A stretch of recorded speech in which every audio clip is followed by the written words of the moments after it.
Assalomu alaykum hurmatli do'stlar, yaqinlar, kanalimiz a'zolari. Bugun 24-avgust 2026-yil Farg'ona viloyati Furqat tumanidan kelgan akamizlar bularga mana chiroyli bo'lgan tunkani o'rab bo'ldik. Laboni chok bollariga mana choksiz variantdagi tunkalar qilib berilgan, ko'rishingiz mumkin. Chotka holatda shumkalargacha qilib berdik. Mana bu joylarga kontiner follar qo'yib berganmiz. Bu narsalar tormozga tegadigan bo'lsa hech qanaqasiga bukilmaydi, kuzovga ham zarar yetkazmaydi. Ichlarida penaplekslargacha bor.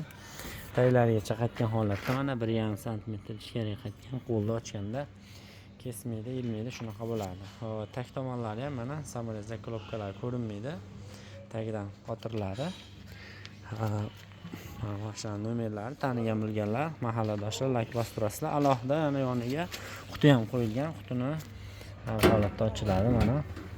Akkumulyator ichiga akkumulyator zashta qiladi, ichiga arqon ko'chab techkalar soladi. Mana bunaqa lipochka yopishtirib yuborilsa, ichiga suv ham kirmaydi. Shu holatda vaqo chiqadi.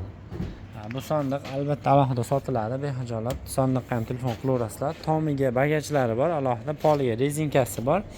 Orqasiga dugalari ham bor. Shunaqa xizmatlar kerak bo'lsa, mana shu ekranda ko'rib turgan raqamlar ishlaydi. Behijolat telefon qilaverasizlar. Mana ikkinchi raqamimiz bunisi. Manzilimiz Farg'ona viloyati Bog'dod tumani Bordonish qishlog'i, svetofor yaqinida bo'ladi. 1 soat 1,5 soatlarda shu holatda o'rnatib xotirib beriladi.